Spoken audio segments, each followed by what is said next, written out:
What's up, everybody? So, welcome to the Archives.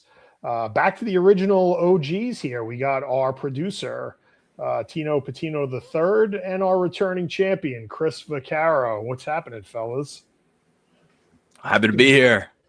Good to see you guys. Like I said, we're back to the original three. We had a couple of we were trying to get a fourth, and we had a couple of fallouts. So we're back to the original gang here. So pretty exciting stuff. All right, we got a lot to cover today. So let's dive right in. You guys want to just say a quick hello, anything, opening statement, like anything we're doing here? Let me know.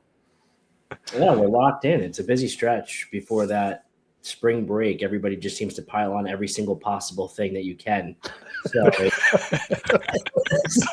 literally, not you, not this, but like St. Baldrick's, March Madness, every single fundraiser, spring sports starting, the opening up of fields, academic awards, school plays, like it's all happening literally right now as we speak. So happy to talk about it. Happy to make it happen for the clients. It feels like a marathon and a sprint all at the same time. When we get from break to break, that's when the plays, like Chris mentioned, the plays are happening, the sports are starting, the classes are doing fun things. And of course, all the other clients we have as well are continuing to do amazing stuff. So I think it's been so fun to sort of continue the marathon and the sprint at the same time, realize that, capitalize on it, and put together a great show like this to showcase everything we've been doing. Yeah, I mean, we couldn't capture everything in the time frame we have, but we do have a lot of cool stuff going. So let's kick it off a little bit about Arc itself, right? So Arc Innovations, hit it. So congratulations, we made the Tech Elite 250 just under 3 years now. We have reached the top 250 from the channel company and CRN. It's a big deal for us.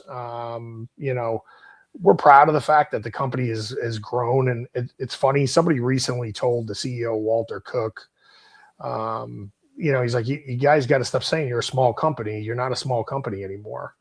And I guess that's the truth. So that's a big move for us. Congratulations to the whole company. We're proud of our contribution to growing that. And yeah, we're on the move. Awesome. Yeah, it's there's the idea of there's a startup mentality and then there's the legacy mentality. I think both of them matter. The idea of talking about being bigger than you are, because then you become big, and it's like, all right, well, we've been acting this way since day one. So Elite 250, Elite Top 10, it doesn't matter. It's just a matter of making sure we keep building the client list, and the rest of it is all gravy from there. But it takes a lot of effort, and it's nice to be supported and recognize and being on some of these corporate lists just show the credibility. So it's great. And, we're like a little sliver of that. we're a tiny piece of that. But from day one, we've never acted like anything other than, yeah, we're here. We have great products and services, and we're here to help everybody more than they could ever imagine. And look at where we've grown in the last 13, 14 months alone. So it's just been wild and, barely scratching the surface. Yeah, it's definitely something to be very proud of, and it's only up from here. So I'm excited. Look, the bottom line is we're meeting the clients where we need to meet them at, and we are being innovative. We're leading with innovation. We're listening to their needs, and we're coming up with the right solutions, and the right people are meeting each other, which I think is kind of the cool factor in this whole thing. So congratulations to Arc. For us to be successful at Arc, we had to learn somewhere, and we all had to go to school and work on our academics. So let's talk a little bit about academic excellence and what's going on around the patch. Catch me up. Sweet. Now, I'll lead this one off because one of the coolest things that I've had the pleasure of helping out with is the East Wilson AI and Mental Health series, debuting now, so go check that out. But great work by Danielle, yourself, Matt, who were there putting together all of that, and with the superintendent, Miss Gately there, everything they had to say, really important stuff, really. Dr. Gately. Dr. Gately. And it was really cool to see. And to obviously, I was the one editing some of the videos. Danielle did a great job as well, capturing the footage. Matt, you got some great behind the scenes. Take a look at it again. But a great setup that they had. See the production equipment there. It was a lot of fun. I can Yeah. tell you that, like, you know, sitting in the control room and being part of the control room and that actually directing it with Danielle, like Danielle and I worked together on it. It was a lot. I was having a great time. And originally I planned on shooting it like kind of guerrilla style. But when I saw the studio, I'm like, man, this harkens me back to my Bloomsburg days. And I was excited to do it. So it's a great series. It's a timely topic. And yeah, we appreciate everything you did on it, Tino. You did a heck of a job.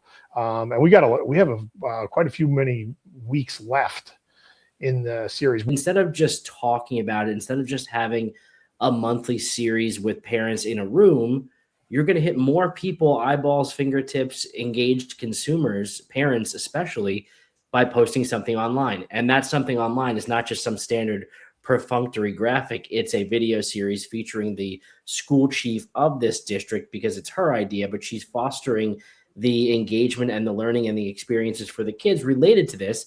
And so why not take that idea and extrapolate it with social media content? Therefore, we help create the idea. We help facilitate the production and the content and the distribution. And it's another clear example of how we are a differentiator in the market, how we are the difference in the market, bottom line, because we're able to facilitate the idea, bring it to life, execute it, publish it, distribute it, and tinker with it, because it's not perfect until, you know, it just continues to evolve and you feel really, really good, because, you know, episode 1 is not going to be as good as episode 5, 10, 15. That's how we operate. So another few just examples of the awesome community aspects coming together, right? And I had the pleasure of being at Islip. I was at Islip Middle School, but Islip High School came by as well, and they called it Immersion Day, where they were with all the other middle school students showcasing the different games they could play that had to do with different languages and teaching them about that. This was the honor society of multicultural different languages there for Islip doing that. And to me, it was really cool to see, because these are not only, you know, these students that get to know each other, maybe have seen each other around between high school, middle school, but they don't always get to be together, and they get to be leaders showing these younger kids how to learn more, what to do in certain situations, how to hold themselves to a higher standard. And it was pretty cool to see and be a part of that. And just the other thing as well, they recognized me, one of the students. They're like, "Oh, hey, I've seen you around before. You know, you're taking videos of whatever event I was at there." And I was like, this is cool, because it's like I get to form a relationship with these students, sort of give them the highlight, give them the showcasing that they deserve for the work that they're putting in, teachers as well, faculty too. But it's just really cool to have that sort of relationship continue to grow each and every time. You know, with Sachem, I'm in the building a little bit more. I get to talk with those students, teach them up a little bit with the radio. But for somewhere like Islip to continue growing that relationship is something that's really important to me.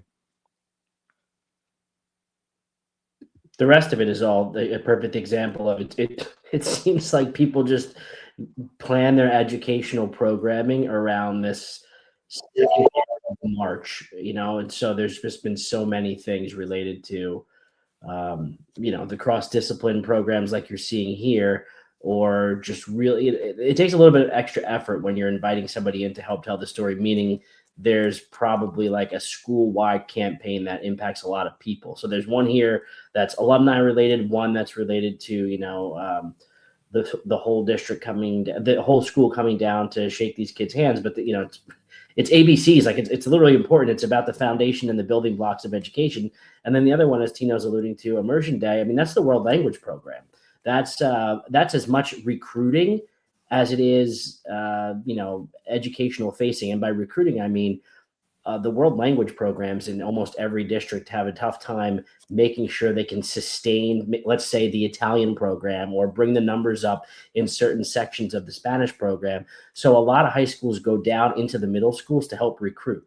I've actually been a you know, one of the recruiters in several districts where I go and work with some of the middle schools and talk to them about the Italian programs, just to make sure the numbers get stronger in the high school level. It's crazy to think that you have to do that. I mean, but we're in a time now where they don't even barely at all offer French or German anymore, let alone, Italian being on the sort of the teetering line of some districts may not offer it. So all those little things they're all happening right now in late March. It's a very crazy time, but lots of great programs for all of our clients. And there's 3 there. There was probably 100 different things we posted about in the last 2.5 weeks that are worthy of a slide, but these are ones that we can pull because they were most recent and fresh, top of mind. I think that's the funny part as well, right? We're hopping back into this. I can grab as many as I can to throw in here, including the time limit we got and trying to keep things as concise as possible. So, but it's just so funny, like how many things we've been to, how many events there are, and these school districts do a great job. There's more to showcase here. We'll take a look at Herrick's themselves, continuing to do great work over there, building affordable housing for local families on Long Island, and their clubs over there, working with that, Habitat for Humanity, just awesome stuff with each and every school district that we get to be a part of and we get to work with. That's the best part about it, is seeing the students take pride in what they do, seeing the faculty empower them to do that as well. And this topic, this segment's academic excellence, they're continuing to take it to new heights, right? Like East Hampton, always doing great work over there. I've had the pleasure of working with them now and seeing the Bionic Science be honored at the Long Island Science and Engineering Fair.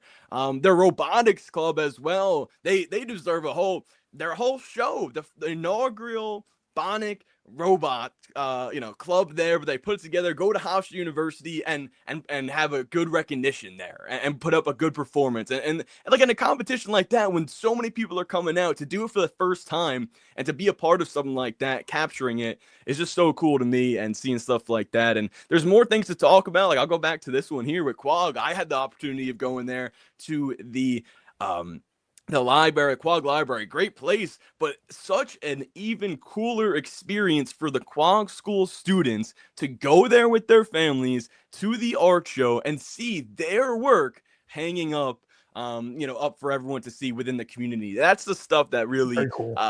really hits home to me, because it's like, oh man, this is like cool to be a part of, just seeing it, but knowing what went into making that happen, seeing Jeff there himself, the superintendent, talking about him and what he thinks about it. That's very cool to me. And I think there's a lot of stories that we continue to tell. And for instance, the art teacher, I'll go back to this one because it's such a cool thing, in my opinion. There is such a deeper meaning behind all of the students' artwork, but they all came together. And I asked if the art teacher I met there, if she wanted to talk about it, what she thought. And I was expecting a quick video like, oh yeah, it's really cool, come check it out. We got a whole tour of each different grade and what went through her thought process behind making these assignments for the students. And she knocked it out of the park. So go check that video out if you haven't already, on the Quag School page, like you can see there. But I know I've been talking a lot, and it's rightfully so. I think these school districts have done such a great job this past month of March. It's been really cool. There's like I said, there's too much to talk about, which is a good thing. That's one of the primary focuses of why we do it on behalf of our clients, for their socials, for their web, and for their media platforms. But I think there's a greater need for more consistent educational storytelling. There's something else here that we're kind of unlocking in real time. But I'm not going to give away rest of the idea in public yet. So we need to whiteboard that a little bit. But I'm inspired right when we were just signing on to this, I said I was at a classroom today where they were doing a lesson on the Cold War by setting up an actual virtual arcade in the classroom. I went down the hallway and I had to speak to another student who's a science research student who was just published in an academic research guide. And inside the guide, it says, one professor from the University of Wisconsin, one student from Sachem East, in an academic research journal. That's pretty amazing. If I don't get that published in Newsday or News 12, I'll be pretty disappointed, but you never know. It may not happen. So there's just so many really cool things happening. And obviously it's our job to bring it to light, but I think there's even more to be done, and more from a mainstream consumer perspective that the average person anywhere would go, oh, that's a really cool story. I need more of that. I think there's more to be had there. Anyway, I'll stop my idea in real time there.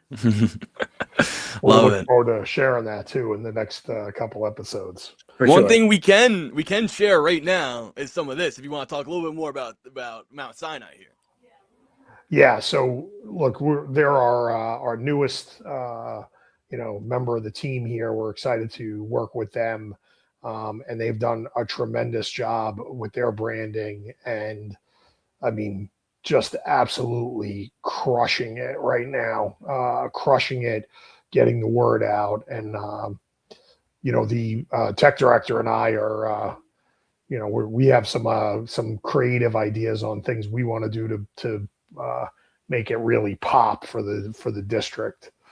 And poor Chris was subject to Microsoft Teams chat where we went back and forth for like 2 hours on ideas. So yeah, we're pretty cool, man. Mount Sinai, great district. Love working with them. Just tremendous leadership and.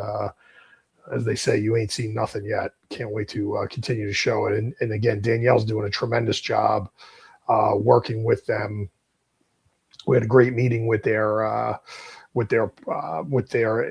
principals. Went through all their stakeholders, and we're excited. So stay tuned to that one as well, and make sure you like and follow it. It's going to be a busy spring. There are so many teams.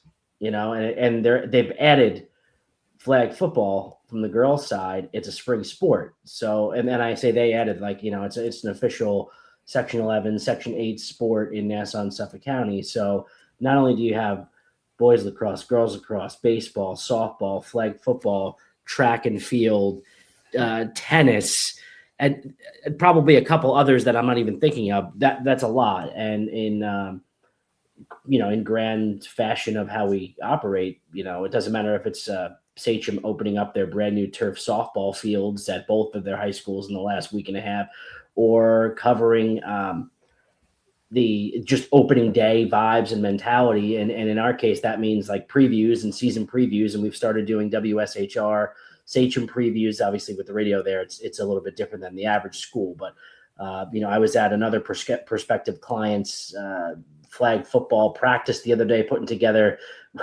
what I think is actually one of my best videos I've ever done, where I was literally telling and creative directing the student athletes to run at me.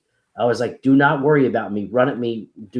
I will not be at risk. I've done this for many years. And so the footage is really unique. And that's a simple way of us saying, well, we'll put ourselves on the field to tell your story. And then just this past weekend, I had an hour-long special on flag football in Sachem, 2 high schools, 2 programs, 4 student athletes, 2 coaches. And I always think a little bit deeper. It's not just, how are we going to be this year? Okay, great. Everybody can do that. I like to talk about the impact of the sport, the growth of the sport. These seniors have been playing it for 4 years, meaning from the day they got into high school until today, that's how long the sport's been around. Mm-hmm. That's it. It's only 4 years old. And in the case of Sachem East, they were in a county championship last year and came up short. So the expectations are really high. And so I just love to talk. I really was zoning in on play calling, X's and O's, schemes, watching film. I said to both groups over the course of the hour there, I was like, what the greatest part about this is? We don't have just football now from September to November. We get football almost all year.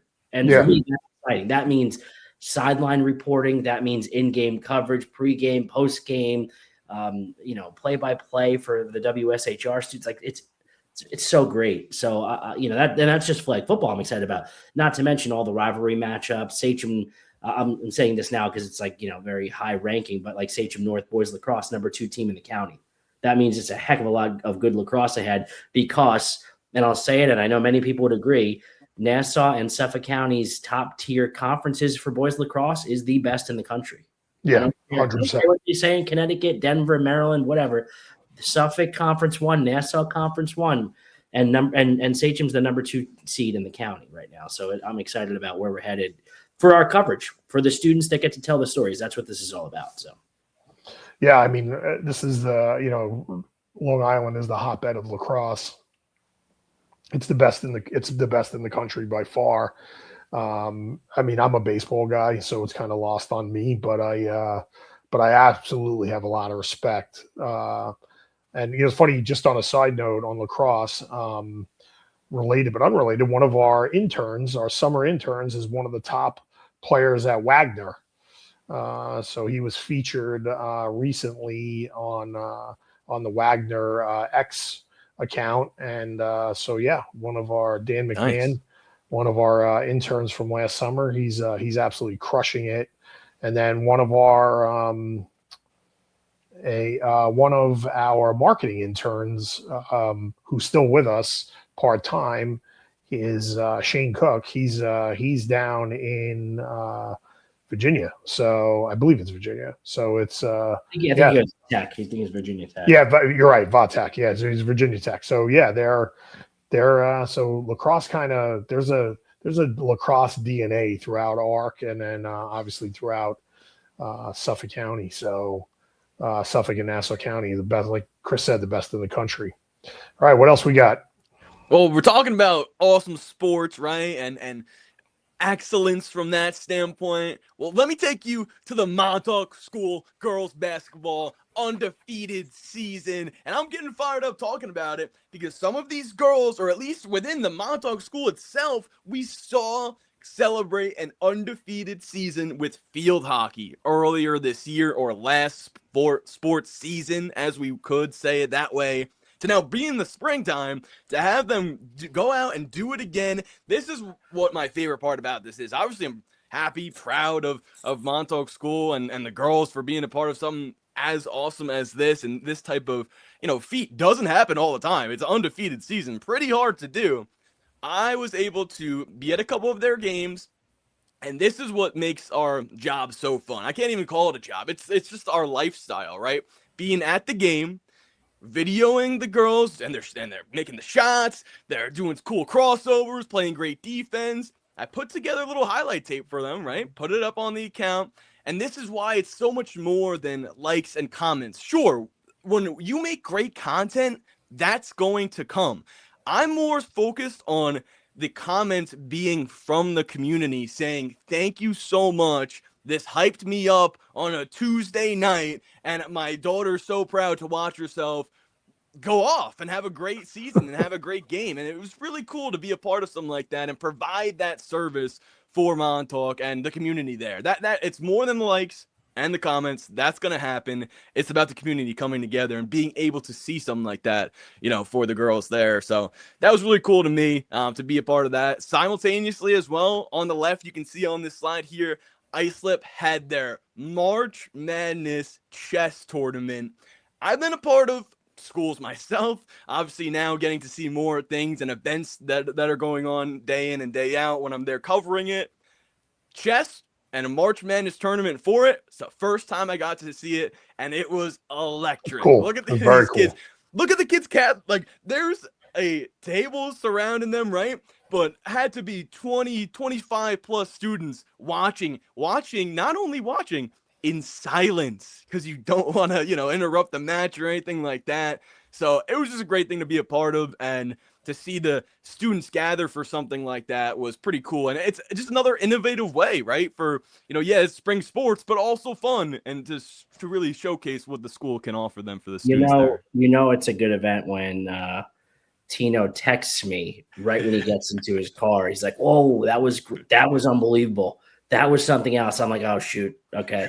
Like that means I know it's good. It's not just some regular everyday thing. And we got to feature that kid, whoever won. We got to feature. I have the name. I have a picture of him holding the trophy. I have to post the whole story about it. They get really fired up about it. In fact, I was like, "Yeah, Tino, I can you help me go and cover this? I'm double booked with another thing for a different client." I had said March Madness, and I forgot because people asked me a month ago, and so I forgot it was chess. And he's probably going, "Oh, must be some basketball thing." And then he's probably like, "Chess? How am I going to cover this?" The pictures are unbelievable. I don't know if any other district does something like this. Yeah, that's wild. That's wild, and that's pretty cool. I can't wait to see some more of that footage, because that's when it's funny when you brought up the slide. I'm like, what sport is that? And then I'm like, oh, I see, I get it. So and hey, congrats to Montauk too. We've kind of immersed ourselves in the culture out there and been part of it, and two undefeated teams, and they don't have a lot of kids to choose from. So the fact that they've had two undefeated teams shows what kind of amazing school district that is, and keeping a good thought for them. That's pretty wild, though. Perfect season. Yeah. And talking about perfect, some radio station on Long Island is being absolutely perfect with their coverage. WSHR. Chris was here for this one. Why don't you take it over? Yeah, listen, another guest speaker in-house. We've brought in people from ESPN, and we brought in Brendan Burke, the Islanders play-by-play guy. He happens to live in Huntington on Long Island and has a connection with John Weston, who's the teacher in that class. And it was fantastic because our thing is not, we'll just have somebody come and talk to the students. We actually bring them on the air live and have our students interview them. And so it's a fantastic experience to A, tell their story, B, educate the students, C, show them an educational media environment that literally nobody else has. And then the final product is the full interview available online, the highlight reels and clips available on social. And, it extends the conversation for days or if not weeks after the person was there. So, but he's great. He's, he paid his dues, did the minor league thing, rode the buses across the country, and was in the right place at the right time to have a really unique job. If you boil it down, there's 30 NHL teams. So there's only 30 play-by-play guys at the highest level of hockey in the world. And he's one of them. And he paid his dues. Pretty wild. Some really good broadcasters, people like Howie Rose, who I grew up listening to.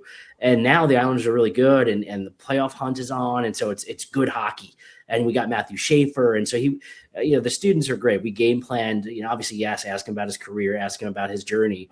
But we talked about Matthew Schaefer, and we had them ask about the Islanders and covering certain guys and his favorite play call. And then I have that clip on the WSHR social feeds where he's talking about a call that he made in a playoff game against Pittsburgh, Islanders against Pittsburgh in 2019. And I found the video clip of it from MSG Networks, and I put that on the reel. So you can watch the play and hear the play while he's talking about the play.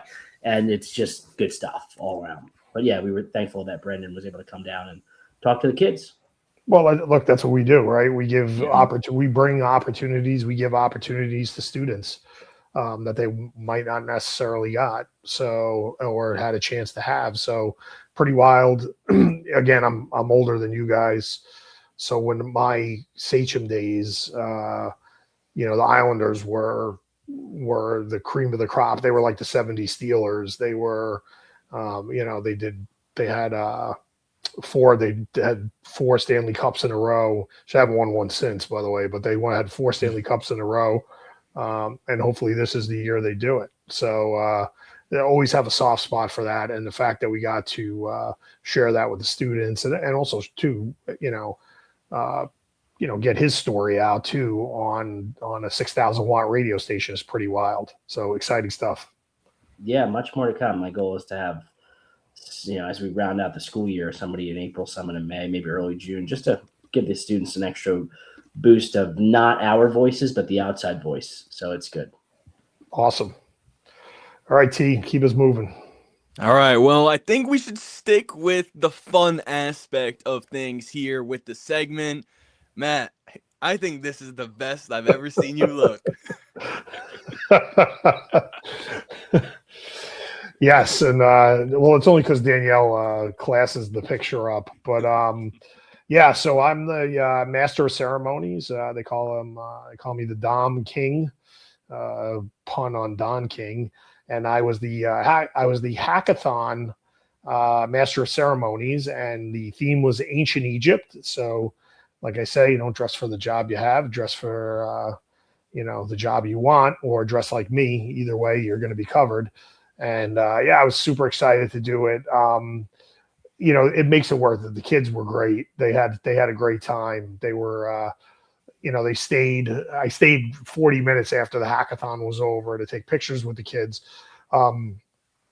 It's an inter-district hackathon. It featured many schools from the same, multiple schools from the same district. A lot of our schools made their comeback.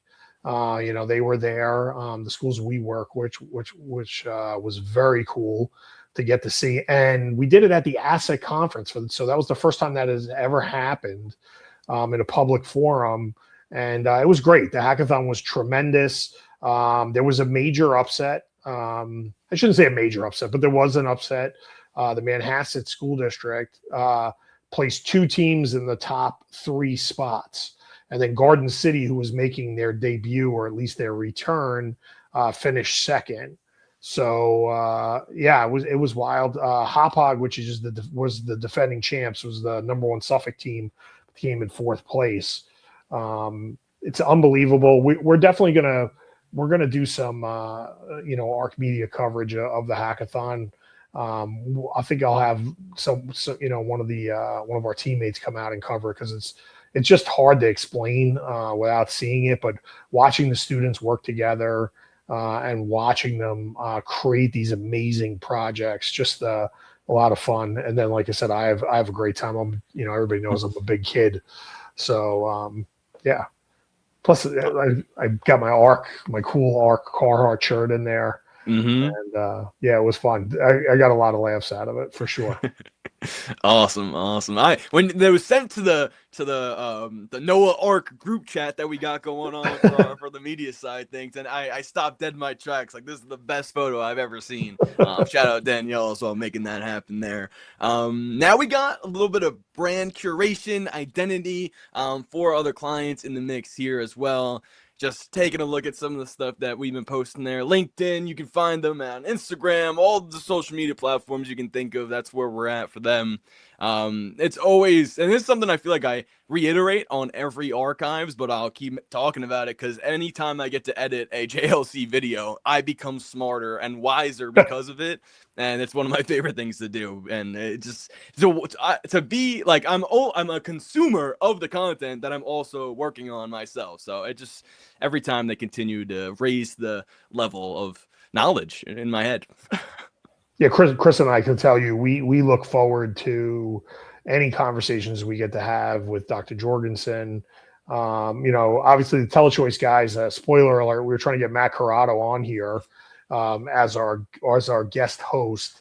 We won't be able to do it next month because we are cooking up something special for next month, but we'll definitely get him on here as a guest host. Again, anything with I would put Dr. Jorgensen on here, but it would be like, I can't even imagine how awesome that would be. I think we'd have to make a special, like, forget the rest of the client talk and the fun stories. Yeah. In fact, we could do that. And maybe we take that footage and use it elsewhere on the JLC pages too. Mm-hmm. Yeah, I think we got to do that, and because I think that'd be really neat to do it. 2 of the people that are in those videos are both sitting superintendents, so kind of wild. And then we've got some big news coming from Gersio and Gersio with another acquisition, new partner. So, man, our clients are on the move. We're telling their story. I couldn't be more excited to be kind of steering this arc and this part of the arc for sure. And then getting to work with my 2 best paisans here. It's pretty exciting. Paisano 1, Chris, and of course, Tino, Paisano 2. So that's 020. So cool stuff. I got a hit on this. I got to tell you, this one, I'm a little disappointed on this one. I'm not going to lie. This I felt like was one of my best and most creative of the merch for a purpose, the ARC merch. And I'm disappointed. We did not get the turnout that I had hoped on it. It's for a great cause. It's SAR flag. It's bringing awareness to mental health issues for our veterans, right? Our best and brightest population who really help and defend us. So I got a chance to meet them, sarflag.org. Check it out. I did the deadline, but I will extend it for a couple more weeks. So if you make a donation of $27.76 to sarflag.org, I will send you the Emerald Arc t-shirt. Super excited about it. As you can see, Tino's repping Arc Italiano. I'm repping Arc Gold. So yeah, I'll extend it. I'll let it go for a couple more weeks, but I really want to blow that number out for SIR flag. So that's great. Also, if you get a chance, check out our YouTube page. The Arc turns from Mineola have their tech report. We let them pick what they wanted. Plus, you can catch up on Archives. But check out the tech report that's on our YouTube page. All right, now Tino, I will give you your say, and then Chris will give you the final word. Well, I'm just always so fortunate to be a part of a great team that we have here. With you great gentlemen here, the clients we get to work with, and the team we get to be a part of. Whether it's our small little team with the media side or the bigger team with ARC, I appreciate everyone for working together, continuing to innovate, continue to revolutionize, and just move onward and upward. So that's what I'm looking forward to continuing to do. Spring has sprung, and we're all in each and every day. Like we talked about in the beginning of the show, like so many different things we're working on all at the same time, and that's what makes us so great. Awesome. Chris? Yeah, when you think we can go for 15 or 20 minutes, we're at 38 minutes on this thing. Yeah, unbelievable. And without a fourth, by the way. Yeah, that's true. I was like, oh, it's only going to be three of us. We do a lot every single day for all of our clients. It adds up, as you can see. And it's a lot of fun. And it's also really it becomes between now and the end of June is a mad stretch of basically everybody trying to cram everything in. But then there's the awards, there's the playoffs, there's the graduations, there's the proms, there's the just end of year fun. And we're there for it all. And yes, I mean, we talk about schools and educational landscape a lot, but the JLCs, the telechoices, the other folks that we're working with, they're just as busy in different ways. And so we're balancing out how to tell those stories. We're adding to our team. We're adding to our client list. And we all have to take a deep breath and remember it's pretty special of us to be able to do something and build something from scratch.